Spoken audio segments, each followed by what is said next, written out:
I thought I'd just do a lighter video about my favourite lighters. So here we go. I had a tough time picking some of my favourites, but I've tried to vary it a bit and not just do loads of clipper lighters for the sake of doing clipper lighters because I like them. So we're going to start off with a classic Zippo windproof, but this one's the brass Zippo simply because for some reason it holds fuel longer because it has tighter tolerances than the you know, standard sort of chrome Zippos, I guess they are. Obviously not much to say about a Zippo. Fairly good at being windproof, as you can see. Sort of it has the flip open design, and I think the brass one looks nicer personally than the normal Zippo.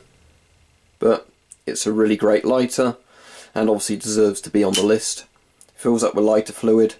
Issues with Zippos are really that they drain the lighter fluid quite quickly unless you keep them in an airtight bag because they don't have an O-ring seal. If you want a lighter that's a liquid fuel lighter that lasts for ages, get a peanut lighter because they have an O-ring and they're a compact design. The only issue is they blow out really easily.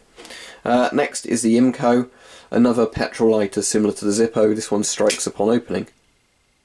It's got a very good windproof design like the Zippo. You can see the holes there. There are several models of these Imcos. Some of them have a shield where you can adjust the flame height.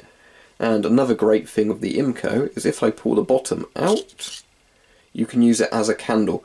Apparently you shouldn't leave it like this for too long because eventually some lighter fluids can get too hot and explode or combust really quickly. But overall it's a really nice lighter with a good strike on open design. So next we have the clipper lighter I included, and this is the classic clipper but in metal form, not in plastic form. You can adjust the flame height easily at the bottom, and it lights by striking it here. Very straightforward. The nice thing about the sort of metal premium clippers compared to the standard ones, although it's the same style plastic thing, this one has a round striking wheel with the flint compared to the normal ones which have the sort of, I think it's somebody corrected me saying it's pentagonal, but you know, the kind of squarey type ones that they use now to make them apparently harder for children to light the lighter, but these ones with the round ones are much more comfortable to just sort of flick like that. So yeah, looks nice, it's in metal, comes with a 2-year guarantee, they only cost about a £5, and they're all round really good refillable lighters. Right, next we have the Ultimate Survival Technologies Floating Lighter. It comes in a bright fluorescent case like this, and it has a little clamp here that makes it airtight. So let's open that. I'll just pull it out so you can see the actual lighter, but it's a butane jet lighter, but the advantage is it's in this case that makes it float, so if you drop it, as long as there's not a current that's going to carry it away, you can fish it out easily. So when it lights, there we go, it's a high temperature jet lighter, perfect for survival situations. Quite hard to blow out, although it can blow out. The reason there's a light on when it comes on is under certain lighting conditions it's hard to see the flame on one of these. So you don't burn yourself, the light comes on if it manages to ignite. If it doesn't ignite, the light doesn't come on, which is actually quite a clever feature. So if it's dark or, you know, there's too much bright sun hitting the lighter and you can't see if the jet flame's there or not, that light tells you if the jet flame's there. And there's a few different varieties of these, but this is a Zippo style electric arc lighter.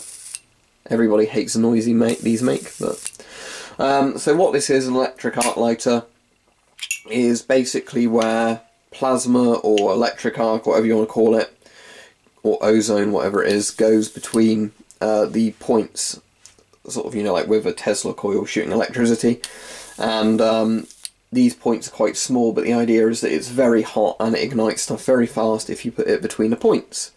So these are really, really good at lighting cigarettes, and they don't, you know, ones with good batteries on these last ages. The only issues with them is a lot of companies advertise them as utility lighters, but you can't get much to fit through the beams. Stuff that fits between it lights really easily. The issue is lots of things don't stick through the beams. However, there's improved designs of these. You can get ones which are kind of like a big stick. I have one of those. And they're fairly practical because it means you can light things that don't light easily. You can also, I think people are saying get these where they're trying to expose the prods more. so they're, you know, they're easier to light things with, basically. You can get some that are like coils that heat up, like a car cigarette lighter, but they're not as good. Something to point out with these is people keep saying, oh, the reason they make the thing small is so you can't use it as a taser. That's false. If you look on my channel, there's a video where we test it as a taser, and it just mildly annoys the other person you're using it on. It doesn't really even give you a shock. It feels like you got burnt from touching maybe a hot wire or something like that. So yeah, they would not work as a taser, but they are quite cool lighters, sort of gadget lighters. So there you go. I think these are probably my favourite lighters in my collection. But obviously if I get more lighters, that opinion might change, but thanks for watching.